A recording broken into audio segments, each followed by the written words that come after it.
All right, welcome back to the Commanders Declassified podcast. I am your host, LE. I also have Brian in the building as usual. Brian, how are you? I'm doing awesome, man. How are you? I'm doing well. I'm doing well, especially because we have a special guest in the house. We have Scott Jackson returning with us. How you doing, Scott? Good, Ellie. How you doing? I am doing tremendous. And not that there's a lot going on with the team or anything like that, right? But before we jump into some of the stuff that's going on, we want to remind everybody to subscribe, leave a review, feedback, comment, whatever you want to do. Make sure you stay in tune and plugged in.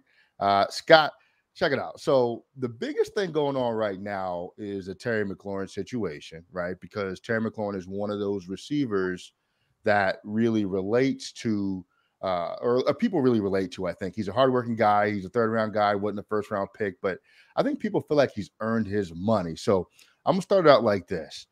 In terms of the Terry McLaurin situation with him not being here, on a scale of 1 to 10, how big of a deal is that to you personally? I'm going to try to keep it at a 5 right now, but I got to be honest. Like the further along we go, and it's just been like a one-sided conversation at this point with the team talking, and you don't hear anything from Terry. I'm a little bit concerned about that because I do think there is a timeline here where you could talk yourself into saying maybe he didn't feel really comfortable with what happened, in the draft. Obviously, with AJ Brown getting traded and getting paid on the same night, and obviously the Commanders taking a wide receiver in the first round. So I think that part of it is a little bit interesting. And look, they've made a big deal out of this. They've been talking about this since last year. I mean, they've been talking about how they've been, cap conservative because of guys they want to take care of that are theirs. And he's one of them. And they've mentioned him by name multiple times. So I don't think this is, like this some, media creation or anything like that. This is clearly something they prioritized. And to this point, they have not delivered on. And we've seen this pattern before around here with prior regimes. And, the longer you wait, the more expensive it gets. And then you get yourself in trouble, especially if you get in that cap game territory, in the tag game territory. Scott, I think you touched on it right there. The longer you wait portion. This group here, Ron Rivera's group, has this penchant for just slow playing everything. Whether you're talking about contract extensions, decisions on whether they're going to trade anybody, just anything that they do, they seem to kind of wait to the last minute. What do you think is the purpose behind that, especially when we see everybody else around the league jumping on these extensions early, attacking some of these deals and trades quickly, making decisions on players at the first possible moment? What do you think about kind of this strategy from Rivera and his group? Well, I just have a couple questions about it, Brian. Is like, one is this their decision to be this way, right? Is this what they want to do? Is it the old-fashioned way of doing business? Let the market set itself, so to speak, and then react from it. And if that's the case, that's obviously a problem because, as you said, the league's going other ways. Think people are doing business differently, and the more successful teams are proactive. They don't wait, and let everything set itself. Now, it's worked to their advantage in some cases.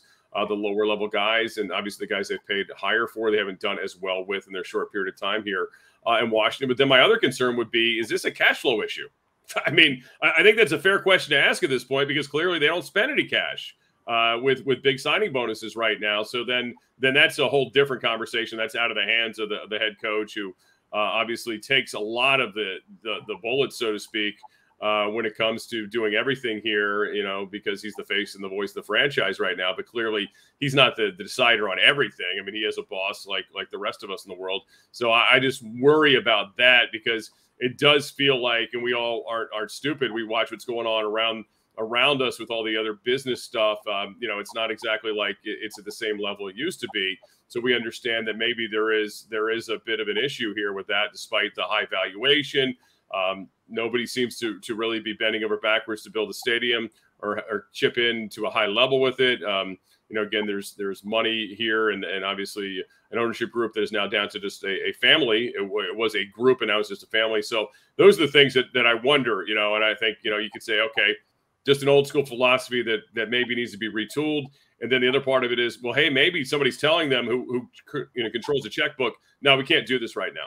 And that would be a bigger problem, I think. Yeah, that would be just heartbreaking considering that they knew this was coming, right? Essentially since McLaurin started playing well his first year. A thought that's been going around a lot that I've really tried to not take in mentally is this idea that Dotson was brought in as a safety plan in case the McLaurin extension didn't work out, right? But then I started thinking about it. I'm like, man, you know what? They offered a lot of money to Cooper. There were rumors about Allen Robinson. They went out and signed our guy Samuel last year, and I'm like, man, that's a lot of money or potential money that they were put into the receiver position. Number one, do you think that it's possible that Dotson was a potential replacement for McLaurin? And number two, do you think that the team views McLaurin as a true number one receiver?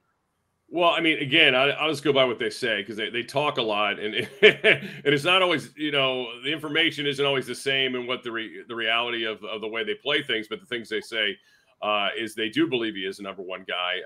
They've been looking for help, obviously. The other guys you mentioned were years where Terry was obviously under contract already, and they expected to add some other weapons. The Dotson thing's interesting because look, I said this a million times on the radio. I never really felt like receiver was this, oh my God, you got to have a receiver in the first round kind of need. But when they went there, it got like, okay, they want to get more weapons. I get it. You got Carson Wentz. That's the big investment this offseason because you didn't go out and obviously, spend in free agency. So your big move was to get Carson. So you want to make him as comfortable as possible. So I understand adding another player on the outside. And plus, look, it's also, you could say it's Curtis Samuel insurance. I mean, he hasn't been on the field. You can look at it that way too. And again, rookie contracts are much cheaper. You control these guys for 5 years. So it's a lot different. Maybe in some regards, maybe it is a little bit of insurance for Terry because, again, you never know which way these things are going to go. But, again, they clearly knew what the numbers were going to be close to. And as things started spiraling, in the aggressive nature that it did with the receiver market this offseason, at some point, you would have thought maybe that somebody would say, hey, we better get this done before, A.J. Brown or DK Metcalf or Deebo Samuel get something done. And, of course, boom, draft night, we have the A.J. Brown deal, which is, brought the market up to another level. And now you're sitting here and you're holding your breath going, man, I sure hope Deebo Samuel doesn't get one of those deals or, DK Metcalf prior to the Commanders do anything with Terry because, it's going to be what it's going to be making it a little bit more challenged. But, again, they have the space now. And they said they've been budgeting it in for their own guys. So that's the thing that's kind of baffling as to why it hasn't happened. And as you guys know, in year one, I mean, I think the A.J. Brown deal, it's under $6 million for the first year. And actually the Commanders have more cap space this year right now on the books than they will next year. So it might be better for them to do something with Terry where it's a little bit higher number this year and then lowers next year. There's a way to finagle all that. And again, it all comes down to what is the cash over cap value you have, and obviously the money, like what's the guaranteed money? Because that's what matters the most. Yeah. Scott, I'll take the other side of Ellie's question. He mentioned that one of the first things Ron did when he got here was throw $100 million offer to Amari Cooper. Yep. And then, later you have Curtis Samuel, who he is friends with, but still another wide receiver. And then now Jahan Dotson. Do you think there's any kind of ill will on Terry, kind of thinking, hey, man, I've been making chicken salad out of chicken, every Sunday with the quarterbacks that I've had to play with here, and this is kind of what you guys are going to do to me. You think there's any kind of ill will there? I don't know if there's ill will because, look, those two guys are Ohio State guys. He knew both of them well, and obviously him and Curtis are friends, and he was very happy for Curtis, but it wasn't really his time at that point. Remember, he was just going, he was still just in year two of that rookie deal at that point or whatever it was. Yeah, it was year two, right? Yeah, year two of that deal after 2 years. So then year three just finished up, and now we're going into year four. So, I don't know. Maybe. I mean, he doesn't. Here's the thing. Like the guys who don't talk a lot, like about that kind of stuff, sometimes you're like, oh, they're happy, but maybe they're not. Right, so, exactly. So we don't really know. But yeah, I mean, I think, after time, goes on, you're like, well, wait a minute. What do I have to do? You guys keep saying all this stuff. And here's what we don't know. And look, to his agent's credit, to this point, they have not put anything out to say, hey, the team has disrespected us. Here's what they did. They did us dirty, and who knows? We may get to that point at some point where they gave us this terrible offer. They're trying to get a hometown discount, whatever. So we don't know if there have been, low offers made at this point that would come off insulting. But look, he's got to understand it. He knows the quarterbacks he's played with versus some of the other guys. I know there's arguments against it, like, oh, well, hey, certainly, Deebo Samuel hasn't exactly had, Joe Montana with the 49ers, but, he had one really big year. with Jimmy G, and Jimmy G's always kind of been hurt and not hurt, so you've got to deal with that. AJ Brown played with Tannehill, but all of them are still better than whatever the Commanders have put out on the field, right? I mean, DJ Moore is probably the only other guy you could say, all right, he hadn't had a quarterback, right? Like, I mean, DJ Moore has kind of been like Terry; he's been kind of quarterback proof, but the other guys in that class and that group have had better quarterback situations, even though it may not be all world quarterbacks, but certainly better than what Terry's had to deal with. So just what do you think that Terry's age would play a factor into the contract moving forward, being that he's going to be 27 at the beginning of the season? As far as length goes, total value of the years and all that good stuff, is it really worth it to give him a 5-year, $115 million or $120 million? Or is it smarter to maybe play it into a 3 to 4 year contract with an average annual value of the 25 mil? Well, look, I always say if you go longer, you can spread it out over more time. It cuts the number down. So there's different ways to play it, right? I mean, you can do that. Like if you really look at the A.J. Brown deal, they could probably get out of that business in 3 years, right? If they wanted to, but it'd still be some dead money there. So it really just depends on how they want to structure it and go there. If these were concerns, his age, we don't think he's that good, whatever it may be, well, then you should have traded him on draft night. I mean, what are you doing here? I mean, really, you've gone to this point of the season, of the offseason, with him still on your roster and still telling everybody, no, everything's fine. It's fine. We got this. We got this. Then it's a you problem, right? I mean, I don't know what they think the structure needs to be. And it worries me if we haven't figured that out yet, or they haven't figured that out yet to this point, because again, you had a great window of everybody was getting stupid drunk on wide receivers and overspending, and hey, it's 3 draft picks, 4 draft picks, and then they were going to sign him to deals. If you really thought, hey, this is too rich for our blood, that was the time. Now you're you wouldn't get nearly the deal. And again, this would be falling down that rabbit hole of the pattern that we've seen. Trent Williams, Kirk Cousins, Brandon Sheriff, just never getting the value out of the players that you really had no future with. And you kind of knew that at a certain point, and that's what would worry me. So, I kind of feel like now at this point, you got to be all in. And again, Ron Rivera has made such a point of this, that how important it is to take care of your own guys, your good, guys like John Allen, and he's brought Terry's name up so often. Now it's a credibility issue within that locker room if you don't do it. But, again, stranger things have happened around here. So, I would never discount the crazy, for sure. Yeah, their financial situation doesn't really get better as the years go on, because eventually you got to pay Chase Young. Chase Young's going to want quarterback money. Right. Montez Sweat's coming up soon. He's going to want near quarterback money. Yep. It really seems like the fruitful thing to do is to do, like you said, Scott, if you have to front load it a little bit this year to get a lot of that guarantee out the way, and then, lessen the blow later in the contract, I think that's what you have to do. On the field, though, in terms of the opportunity with Carson Wentz and Terry McLaurin, are you pretty excited about that potential combination this year? Yeah, no, look, I am. And that's what, I really thought, because we've seen other guys like Lamar Jackson, Debo and others go to camps, even though they don't really love their current situation. So I really figured going into last week that Terry would be here. So I was a little surprised. And that's why I'm a little concerned. Like I said, that there's something more to the story than we all know at this point. But yeah, I love it. Carson can throw the ball deep. Terry can run deep. He's got a big arm.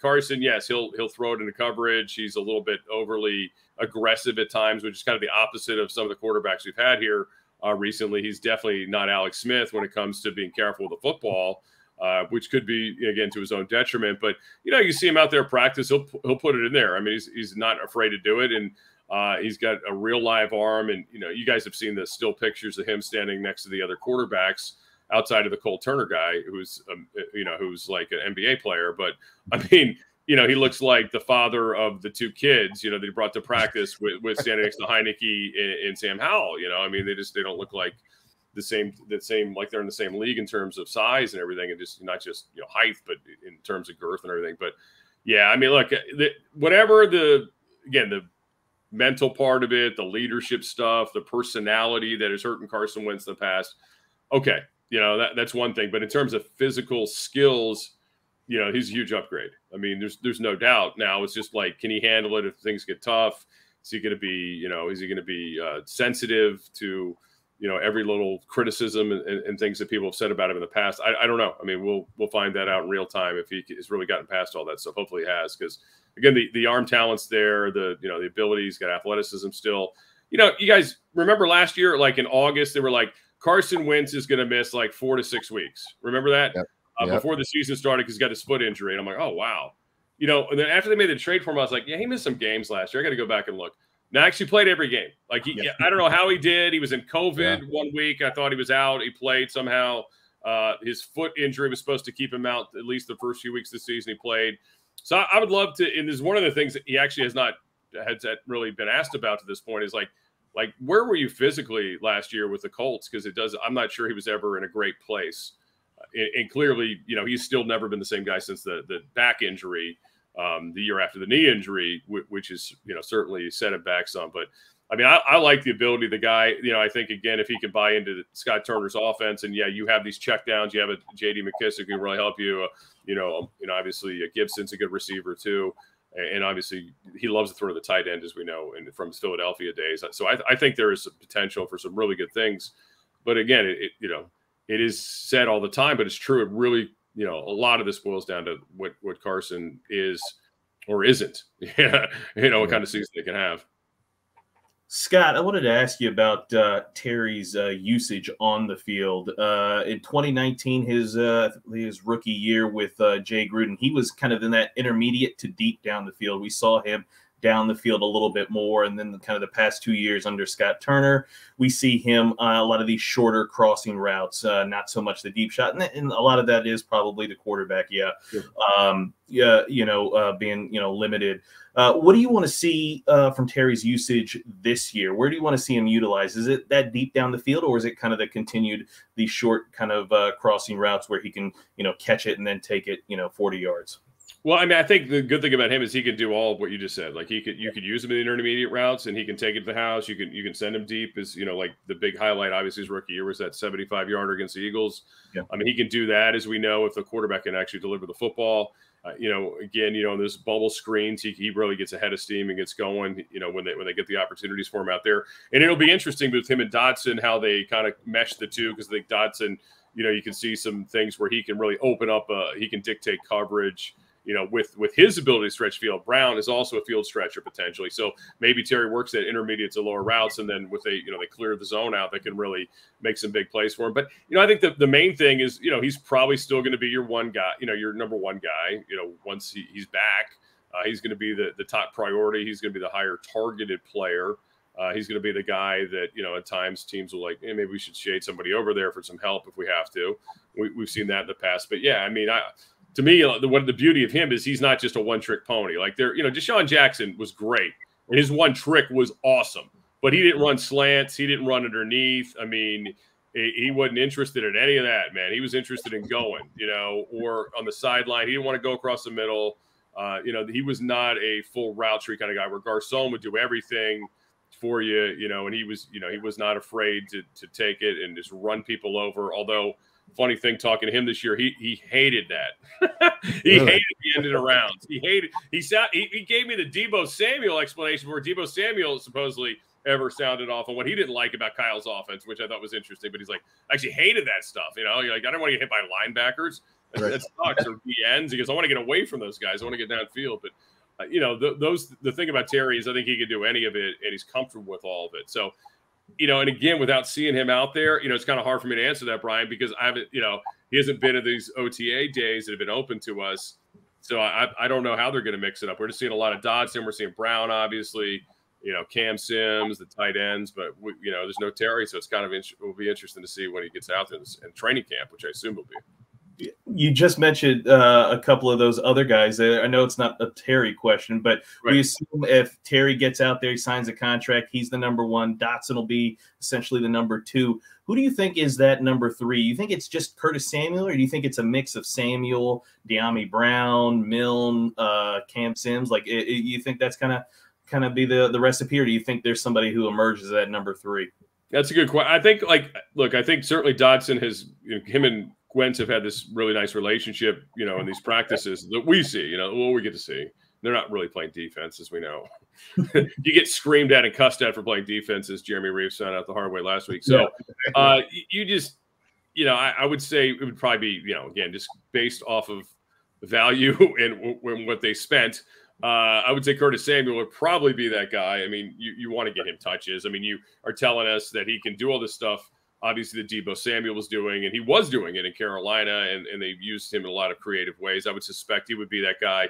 And he catches a lot of those little bubbles at the line of scrimmage, and he can run the ball, and as we know. So I would think he would get a lot of touches too. And I mean, and that's a challenging thing for Scott Turner. It's like, are you going to get 70 plays a game? I mean, because it feels like you need 70 plays a game for all the guys we're talking about here, to get them involved. And there's going to be some games where, guys aren't going to get, and we're going to sit there after the game if they lose and go, oh my God, you know why they lost the game is because, Cam Sims had one target or something stupid like that, but, we'll probably say something like that, but you know how it goes. Yeah, so that'll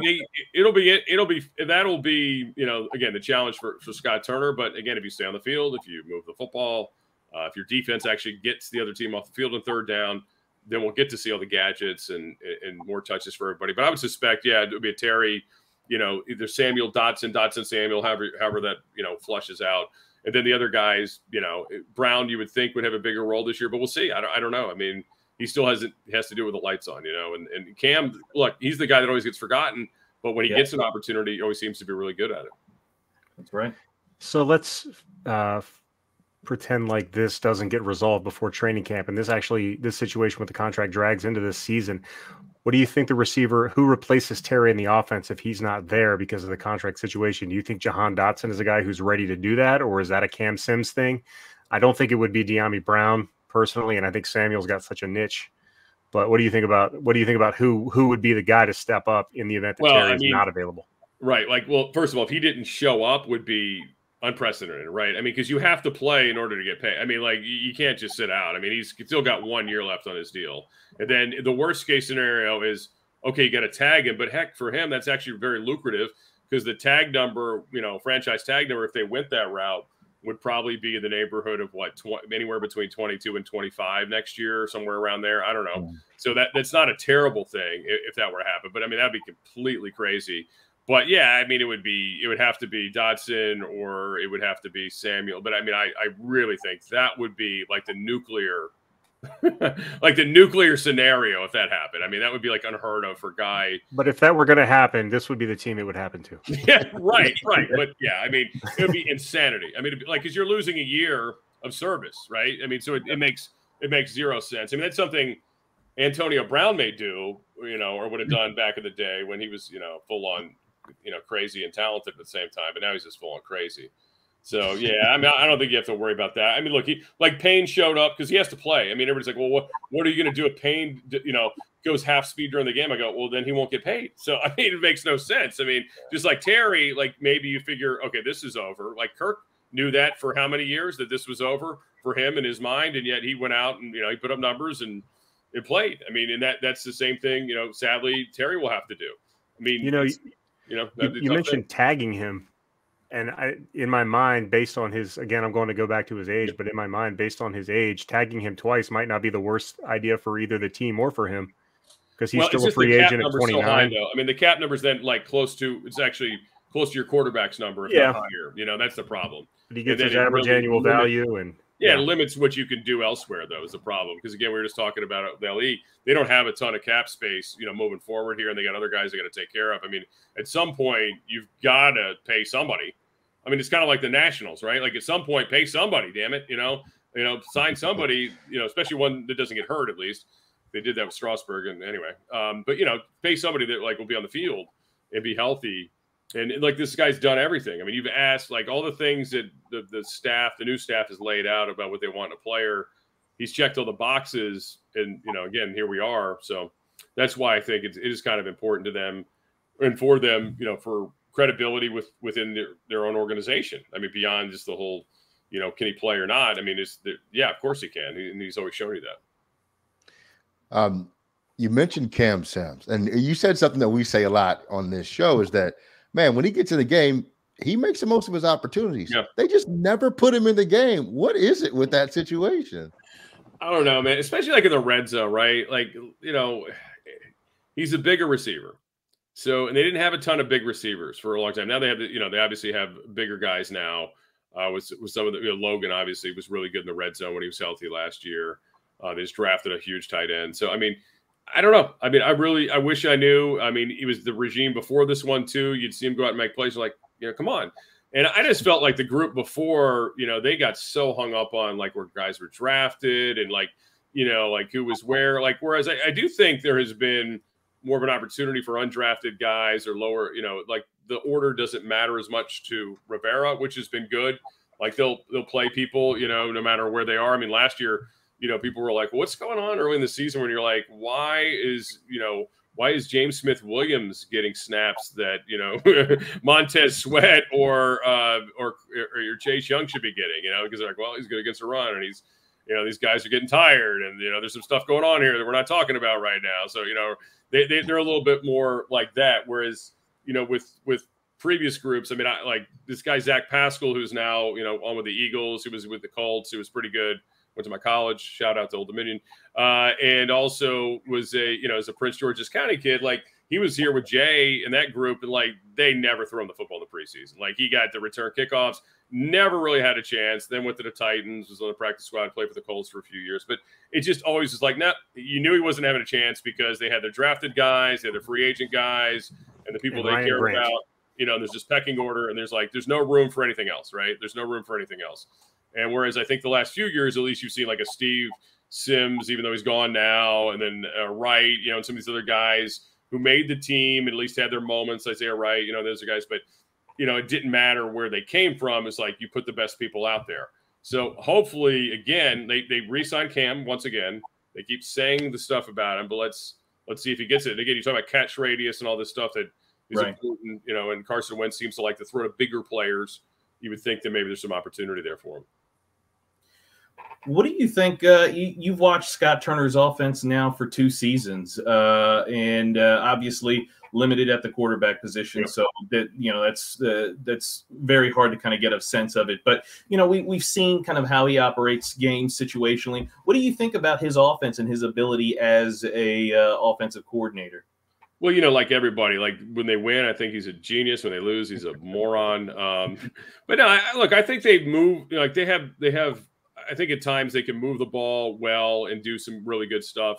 I think from week to week, which sometimes frustrates the old school fans, like, well, what's our identity? He's changing it up. Why is he doing it this way? Well, he is kind of like the mindset of, like the Patriot mode, which is, hey, we're going to attack what you suck at. Like we can do whatever you're really bad at. That's what we're going to pick at that and pick at that, because that's not what you do. Now, I think he also probably fights a little bit. He's got his head coach in his ear going, hey, we need to pound the rock. We need to pound the rock, right? Because this is the way I want to play. What was the criticism, whatever that scout was this year, said they like to win games 18-17. He picked some random number. Like that's the way they're trying to play football games. But I don't look, Scott, like his dad, I think, he understands the value of running the football. He also likes the deep, to play the play action, likes to move it, push it down the field. But again, he hasn't had the guy who could do that. We have no idea what we would have ever gotten last year had we actually seen Ryan Fitzpatrick for more than a quarter and a half. I think they would have tried to get to a little bit more of that. And, Taylor, just after time, I mean, his arm's limited. I think we, understand that. I think people are aware of that. But he's got, we were looking at the game, against Tampa that year in the playoffs. He gets people open. I mean, there's people open. It's a matter of, getting the ball there. And those kind of things. I think overall, I like what he does. I think the idea of having either, Brian Robinson in here to be the other back, the 1B, or just to be the guy who's like, keeping the heat on Antonio Gibson's not the worst thing in the world. I'm reading the story about Antonio Gibson's changed his diet and all this other stuff. And he does look physically different. And that's good because he's going into year 3. And, year 2 was just okay. Yeah. The fumbling's a problem. So, yeah, I think that's good. But I like the fact that he's got a lot of options this year. But, the microscope's going to be on him for sure. If they don't succeed, right, they're going to be like, come on, what the hell is Scott Turner's problem? He's got a quarterback finally. He's got these pieces. And, how does he manage the people, too? It's going to be interesting because, Frank Reich, who obviously worked with Carson at the highest of levels. Really good. It didn't work there. And look, I think Frank Reich, truth be told, had it been up to him, he would still be the quarterback there. But it wasn't up to him. The owner really got his chest out on this stuff early in the offseason. He wanted to make some big, bold change. And it worked out for them because, maybe it did. I don't know. I think Matt Ryan, I'm not as excited about Matt Ryan as some other people are. But anyway, it's interesting how that whole thing kind of crumbled. Yeah. But I do think this is the year, Scott. The coordinators are going to be under the microscope. Everybody is. But, at the end of the day, I'm not one of these people that's going to tell you that Ron Rivera, if he doesn't win 10 games, is fired or anything stupid like that. Because I think we all understand the circumstances he came in on. It's year 3. I mean, my God, could anybody ask for more crap to happen outside that you have no control over? And then you're going to go to a coaching search? Please. I mean, give me a break. Plus, place is booby-trapped with all the people he's hired. So, I mean, good luck. You're not just replacing a staff at that point. You're replacing everything. I mean, it's incredible. So, come on. That's just unrealistic to me. So, that's why I think the coordinators, on the other hand, they have, very important to them. And they clearly believe in Scott because they gave him the extension, too. So. Yeah, I was going to ask about that. His extension actually outlasts Ron's contract, which I think is interesting. Del Rio, not so much. I think he's going to be on really thin ice this year. No. I mean, look, he was already people were already kind of down on him prior to the mess over this last week and a half or week or whatever it's been. And I mean, that just kind of made it a little bit easier for people to kind of be less invested in belief in him. But again, if they come out and play well this year, you should be shocked how easily people get over it and be excited about it. But they've got to, they've obviously got to play much better. There's a lot of investment on that side of the ball that has not produced to this point. Although I'll say that and also add, we talked a lot about linebackers last year. We talked to linebackers prior to the draft, talked linebackers after the draft, and they still have the same group of linebackers. So I don't know what that's all about. We'll see if that matters or not. Maybe they're just going to play one linebacker. I have no idea. Anthony Barr's still out there. Yeah, and the same D-line coach who they had some issues on the D-line last year too. But you know what? I think all in all, we're pretty excited for the season as a whole. I think we all believe that the Terry situation will be resolved and relatively soon. Before we let you go, I just want to get your sense on where you feel like this season's going to end up for this team this year. How optimistic are you? Well, like you said, I think the Terry thing, he's going to play out one way or the other. He's going to be there either with a contract or the big fat contract. He's going to be there going, you know what? All right, I'm going to go out here and show you guys, what it's going to cost. The price is only going to go up, and or I'm setting the market for myself outside of this place. So I think either way, you're going to get the best of Terry McLaurin. I don't think that's an issue. My concern would be this. Like Chase Young, still we don't know when he's going to be ready. Right away. That's a little bit, Logan Thomas, is not putting a timetable on where he is. That'll be interesting to watch early. I just hope those guys make the right decisions. Don't rush themselves back, obviously, and suffer setbacks. The offensive line's been retooled too. I mean, I think, again, we say this all the time. Everybody in sports radio says this. Hey, I believe in Coach Matsko because you do, because he's worked with more, he's gotten more out of less for sure. But they still have kind of taken a chance in the sense that they're retooling that interior with those two guard positions. So we'll see how that works out. I liked the draft pick of Robinson. I know a lot of people didn't want a running back that early, but I like him as a player. I like Mathis, like Phil Mathis, Fidarius, although he says you can call him Phil, so I'm going with Phil. In the second round to help that depth there on the D tackle position because they need a rotation there. So I mean, I think there's some good things. I still have some questions about the back seven. That worries me. Probably more than anything, like the back seven, like how that's going to work and what we're going to see, or is going to be all these, moments where you're watching the game and guys are staring at each other like, no, that was you, that was me, who knows what happened here. But look, the schedule, and I hate to play the schedule game because I'm always preaching this, you can't do it because every year it's different, yada, yada, yada.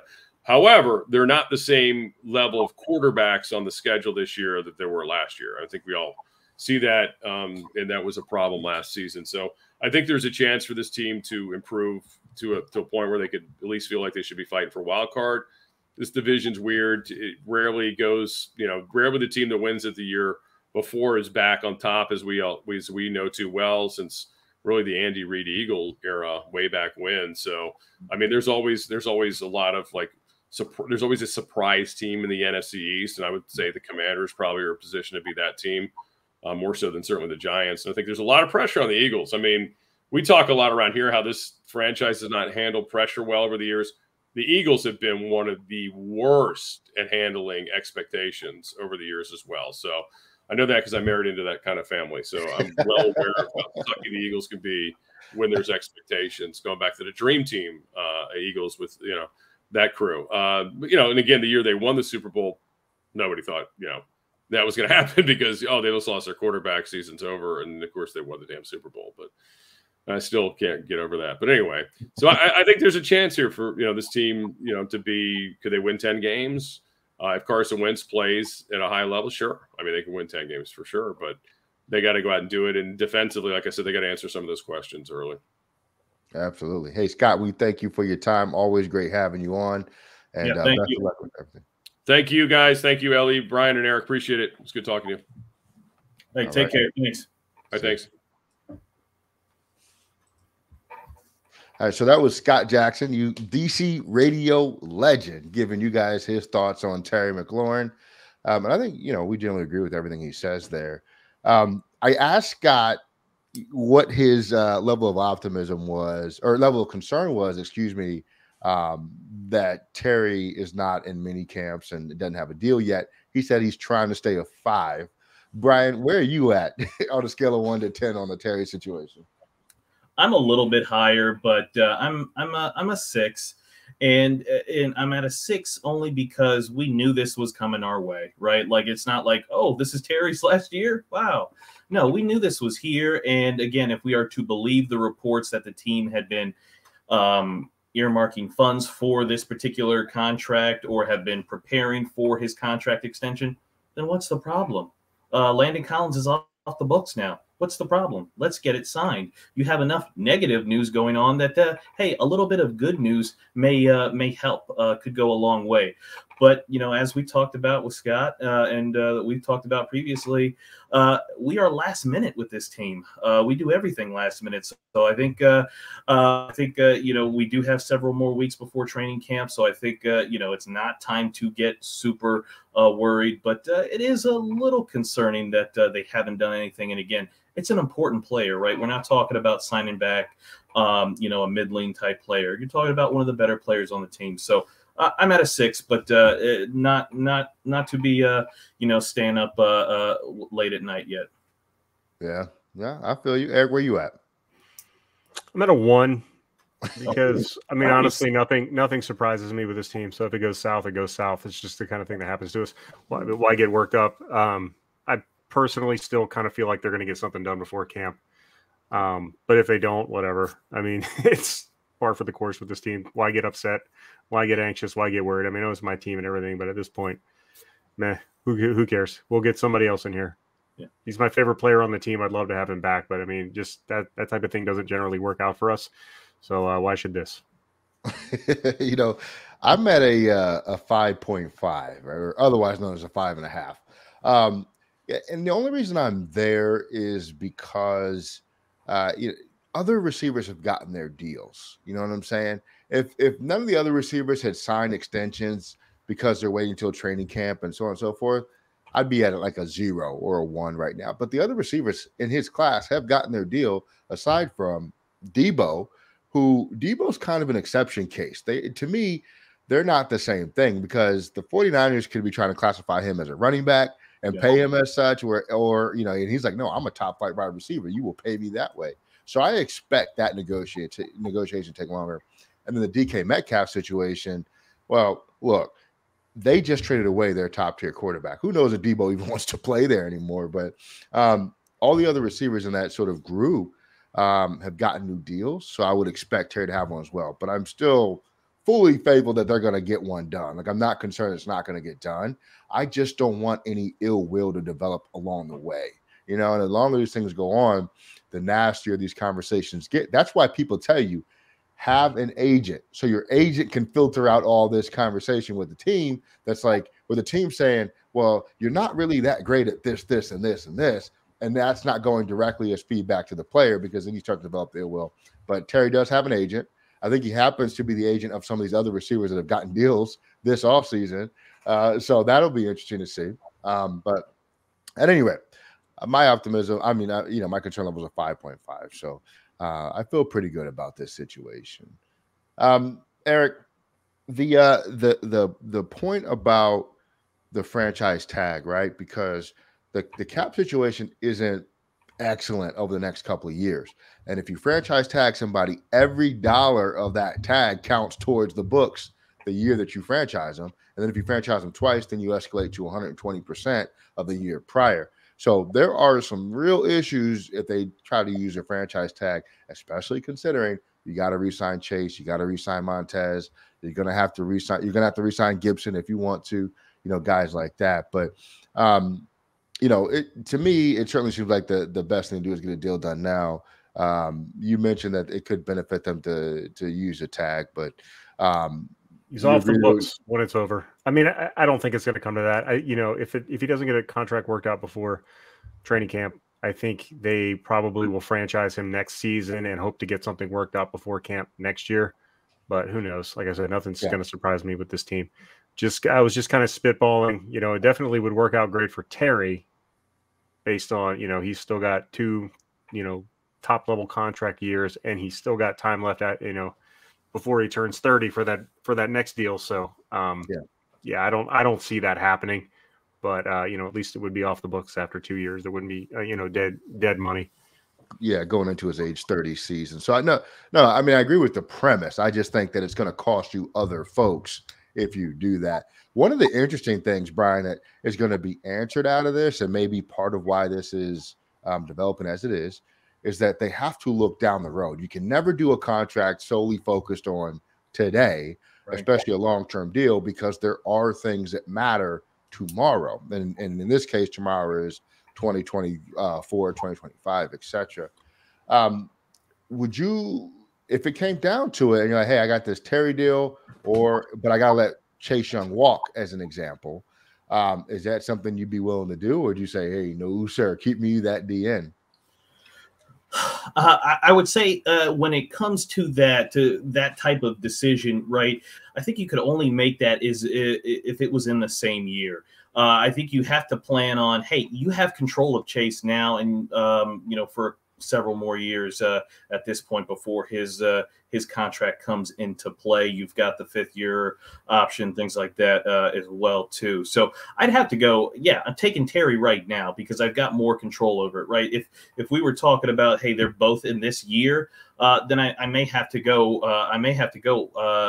With Chase because of the upside and the ability and the age and things like that. But right now, I don't think we have to worry about kind of making that choice because there is so much time, and we do have still lots of years of control over Chase with his contract in that 5th year as well too. So no, I think that's probably how they're looking at it, though, right? They're like, hey, get Terry, then get Chase, and then we can decide about whoever's left. I know Montez will come up a little bit before or a year before, but I think those are probably their hard targets, and then everybody else, they'll make a tough call on them afterwards. Yeah, and one of the issues, again, going back to the franchise tag is, let's say Terry has an outstanding year with Wentz in 2023 when they franchise tag him. Skyrocket. What? And then there's more receiver deals done too at that point. So not only is the tag going up, but you also have other receivers. So now if you want to get a long-term deal, that's only going to get more expensive over time. Man, I just want them to just get it done now. It really does behoove them to get it done now. Push as much cash up front this year as you possibly can to really iron that out. So let me ask you this, you guys, so with Jonathan Allen's contract last year, he called Ron Rivera to have him get involved. Do we think Ron Rivera is just kind of like, hey, I'm going to let Rob Rogers, the cap guy, and Terry's agent kind of deal with this? You guys let me know. Call me in the last hour in case things start to go sideways. Do you think he's involved, or he's just leaving it to his team, and that's kind of how it went last year and how it's going right now is both sides are playing hardball? I think there's a difference between Terry McLaurin and John Allen when it comes to retention. I would have to believe that that Ron in on the conversations with Terry. I'm not saying he's discussing numbers with Terry, but just part of the conversation of, hey, we really want to keep this guy, right? I'm curious to know if they have like a number that they've kind of said, we're not going past this number, and they've drawn that line in the sand, and that number's like 20 million, 22 million. per year, or if this is a conversation that like, they have flexibility and they're just trying to get it to the lowest price possible, but they will be flexible on it. That's the kind of stuff I mentioned. I have no way of knowing that. And for all we know, they could have reached an agreement on parameters of a deal, right? They're just working through some of the fine things they disagree about. Like kind of rookie deals and offset language. I'm not saying that specific feature, but there are things like that that could, be the reason that they haven't fully completed this information. So, of course, all this is speculation. But yeah, I mean, if Ron's not involved in a conversation at this point with the most franchise-friendly player we've had in forever, I would be a little disappointed. Yeah, I mean, Ron's the head of all football for the team, so he's obviously got some level of involvement. Just by definition of his job title, he has to be involved. I'm sure he's kept in the loop. I think when they get down to like working out the small details, like Ellie was talking about, that's the kind of stuff Rob Rogers will jump in on. But Rivera, absolutely, there's no question that he's involved in the numbers. And I don't know. I just feel like, yeah, they're just trying to. I don't know how close they are. Terry probably feels one, and it's the whole. The agent has to be. It's an ego thing for the agent and in the player. It's like, oh well, this guy got this much. That means I got to get this much. So I'll have the biggest deal until the next guy signs. Until DK Metcalf signs or Deebo Samuel gets his deal. So yeah, I mean, Ron Rivera is definitely involved. I still think they will get something done before camp, but we'll see. Real quick on the way out, the Daron Payne situation. He showed up to camp, which is good news for me. I watched his press conference. I was thoroughly impressed with Daron Payne's press conference. He was talking about Mathis and how they communicate, they know each other, they're friends, and he handled himself really well. He said he stayed away from the team because it was voluntary, but now it's mandatory, so he's here. I'm happy for Daron Payne, number one, but I still think there's a small chance that he's still here beyond this year. Do you guys agree? Yeah, I think what you guys were talking about of like choosing between Terry and Chase, I think they're kind of choosing between Terry and Daron at this point. I think his deal is contingent on getting something done with Terry. Yeah. And if there's, money left over after that, I think Daron Payne may, he's a good candidate to re-up. I definitely don't think he's got one foot out the door at this point. I think both sides are amicable to him coming back, but I think Terry McLaurin's just more important at this point. Yeah. I think Daron's.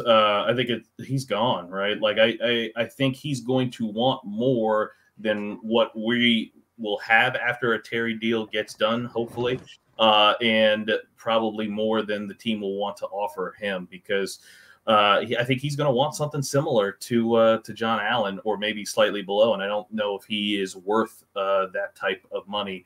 But I don't know if they see him as that type of money either. So I think he's gone. I think this is the last year that we'll see. I think he'll probably have a good year because he's going to want to see what he can get on that free agent market.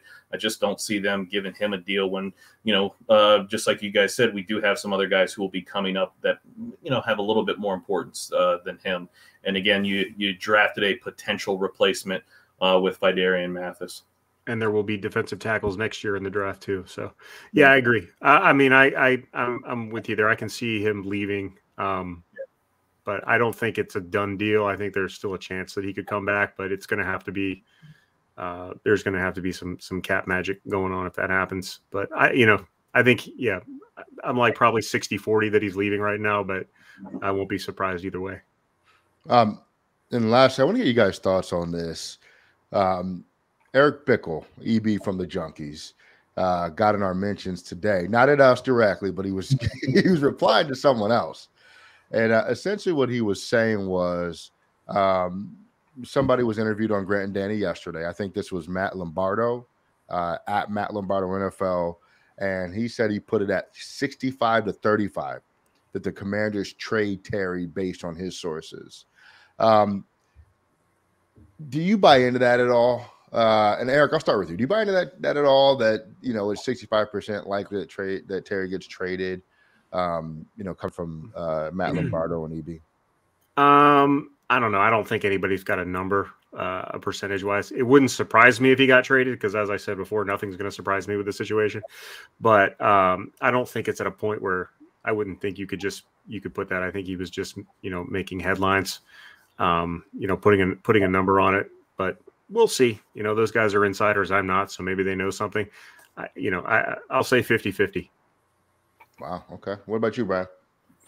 So yeah, though they are quote unquote insiders, so they have access to information that is a little bit more qualified than all of us. But I would say, what sense does that make, right? We've kept Terry this long. We've let go all of our leverage. So any team who may need him, can say, okay, we know you're stuck between a rock and a hard place now. You either have to pay him, or you're going to have to trade him or release him, or not release him, but let him walk, right? So I don't know that makes much sense for the team to trade him at this point, probably at his lowest, potential value, because, right, he's at that time where he needs a contract. So I don't know who's going to give up a high draft pick or multiple draft picks and then turn around and give a big contract. Maybe there is a team who's willing to do that, but it just seems like they squandered any kind of leverage they had in a trade. So if that's what they're hoping on now to go and trade them, it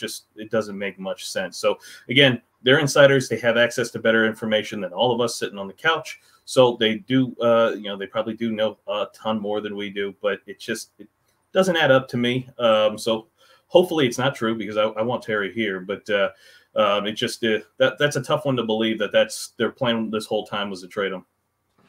Yeah, as a kid say, that's cap. No, I'm kidding. I don't say that. But I think I have no idea what it means. So obviously, like you guys said, those guys have sources, but a large percentage of the time, the sources that insiders have are who? Say it with agents. The agents, right? And, who benefits from that information being out there? The agent, right? Number one, because it puts pressure on this organization to get something done. It causes a wave. It causes a reaction. People get up in arms, and then now they feel pressure. They have to do something. All I'm trying to say is I really hope it never even comes to anything close to that, because this team had 3 years to figure out that Terry McLaurin didn't have a fifth-year option because he's a third-round pick, and he needs to be paid. None of that stuff should matter at this point. I don't think he gets traded. I don't think it's likely he gets traded. I don't know who at this point in the season who needed a number one wide receiver wouldn't have addressed that in the draft or free agency or something else already at this point. You're going into mini camps. It's June 14th, for Pete's sake. So the other thing I will say is, look, if Terry goes anywhere, it would be New England, okay? Because he would go right in with Bill Belichick. He'd go to the Rams. The Rams. He's going to get traded anywhere. He's going to the Rams because they get everybody. He's not going anywhere. But they're going to re-sign Odell and sign Terry, trade for Terry. All of them will get $100 million. Trade 2036 first-round pick for Terry McLaurin. Yeah. So all in all, we're all in agreement. Terry's back and starting for us real soon, right? Oh yeah, absolutely. Nothing surprises me. Eric, your level of optimism tonight is not where I wanted to be tonight. Feeling very nihilistic tonight. I don't know what's going on. I just if Terry gets his deal, I mean, how amazing was it though last year to Jonathan got his deal and then he played well. Usually that doesn't work out for us. We give somebody the deal and they break their leg or they just play miserable. I mean, it worked. I mean, how great would it be? Terry gets his deal, 1,200 yards receiving, 9 touchdowns coming. I mean, how great would that be? Yeah, because today's deal or yesterday's deal is today's bargain is what they say, right? So if we give Terry a big deal and then he balls out with a real quarterback and Wentz this year, nobody's ever going to cry about the $25 million a year that he's getting, Absolutely. Yeah, because, even if he becomes the highest paid receiver in the league this year, he's going to be 10th next year because that's just how the league works. Exactly. The cap keeps going up and, these things always change. By the way, the interwebs are chirping for the Packers to trade for Terry McLaurin, just so you know. Okay. I can see that. I can see that. I wanted to look up who the free agents next year are, because we were just talking about kind of what would happen and who might need a deal next season, but I don't think I'll be able to get to the information in time. I don't see a lot of N'Keal Harry. Yeah, to get released. I'll tell you what, next year's wide receiver free agent class is looking like some garbage. So if Terry wants to hold out and just play this year out, he can get $200 million next year. Good God. Nelson Aguilar, Sterling Shepard, DJ Chark, I think it is, Randall Cobb. Like, this is whew. That's an awful list so far. Not pretty. Not pretty. DK Metcalf, probably. Oh, no, yeah. he's this year. Well, yes, he would be. He's- You're right. Yes. Yeah, he'd be a free agent next year if nothing happens. He needs to get extended this year is what I was trying to say. Yeah. Yes. So holy smokes. And then the group in 2024 who would then get a contract next year. Justin Jefferson would be one. DK's not staying in Seattle. Think about they have no quarterback there. He's not going to wait on another guy to come in, be drafted, and develop. So he's almost assuredly gone. So I don't even know if he's going to try to hold out for a contract. He may just be like, I'm playing this year and I'm getting out so he can go get a big contract somewhere else. So I don't buy that. I think Seattle, not to get off topic, but Seattle's going to bring in another quarterback real soon, probably next year. Sleeper pick for Baker. Ooh. Baker's going to Carolina. I think they've been in talks about too. that. So I don't think Seattle, like maybe a couple games in the season, they bring back Cam, or not bring back, but they sign Cam. Nah, not going to happen. Not going to happen. Next year, though, they're going to go number one overall. But nobody listening to this cares about Seattle. So, and anyway, all right, fellas, you know what? Terry will be back soon. Everybody hold your head. Don't get all, look, it's a good conversation because this is what's happening to our team right now. But trust in us. Terry's coming back. Thank you once again to Scott Jackson, DC radio legend, for coming to hang with us tonight. Shout out to ODU and everybody else's alma mater. Wherever you went, we are proud of you. Have a great weekend. Tell a friend to tell a friend. Spread the word. Check out the site, WFTDclassified.com. The numbers are blowing up. Thank you for reading our content and all of that. We are out of here. Peace.